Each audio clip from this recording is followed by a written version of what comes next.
ഇന്ന് നമുക്കതേ ഈ ഒരു ഗിഫ്റ്റ് ഐഡിയ എങ്ങനെ ചെയ്യണമെന്ന് നോക്കിയാലോ. ഇത് വേറെ ആർക്കും വേണ്ടിയുള്ള ഒരു ഗിഫ്റ്റ് ഐഡിയ അല്ല, നമ്മുടെ സ്വന്തം പോരാളിക്ക് വേണ്ടിയുള്ള ഗിഫ്റ്റ് ഐഡിയ ആണ്. അപ്പോൾ അമ്മയായിട്ട് പിണങ്ങിയിരിക്കണ ആരെങ്കിലൊക്കെ ഉണ്ടെങ്കിൽ വേഗം പോരാണ്ട് പേപ്പർ എടുത്തുകൊണ്ട് പോയോ, നമുക്ക് ഇന്ന് തന്നെ ആ പിണക്കം മാറ്റാം. അപ്പോൾ ഇത് ചെയ്യാനായിട്ട് ആദ്യം വീഡിയോയിൽ കണ്ട മെഷർമെൻറ്റിൽ പേപ്പർ കട്ട് ചെയ്തെടുക്കുക.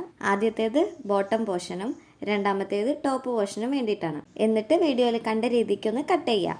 ഈ കുറച്ച് പോർഷൻ വിട്ടേക്കുന്നത് നമുക്ക് ഒട്ടിക്കാനുള്ള എളുപ്പത്തിന് വേണ്ടിയിട്ടാണ്. ഇനി ടോപ്പ് പോർഷൻ ഒന്ന് കട്ട് ചെയ്യുമ്പോൾ ഒന്ന് ശ്രദ്ധിച്ച് കട്ട് ചെയ്യണം. ഒരു സൈഡിൽ ഒരു കട്ട് വരാവുന്ന രീതിക്ക് വേണം കട്ട് ചെയ്യാൻ. അതുപോലെ ടോപ്പ് പോർഷനിലെ സെൻറ്ററിൽ ഒരു ഹോൾ ഇട്ട് കൊടുക്കാനും മറക്കരുത്.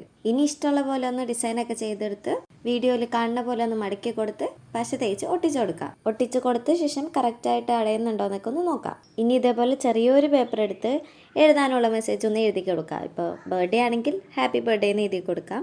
ഓക്കെ, ഇനിയൊരു ബോ ഉണ്ടാക്കിയെടുക്കുക. എന്നിട്ട് അത് ഒട്ടിച്ചു കൊടുക്കുക. അതേപോലെ എൻഡിൽ ഒരു സ്റ്റോപ്പറും കൂടി വെച്ചെടുക്കുന്നുണ്ട്. ഇനി ആ ഹോളിലൂടെ ഇൻസേർട്ട് ചെയ്യുക, റോൾ ചെയ്യുക. സംഭവം റെഡിയായി. അപ്പോൾ ഇഷ്ടപ്പെട്ട ചാനലൊന്ന് സബ്സ്ക്രൈബ് ചെയ്യുക, ലൈക്ക് ചെയ്യുക, കമൻറ്റ് ചെയ്യുക.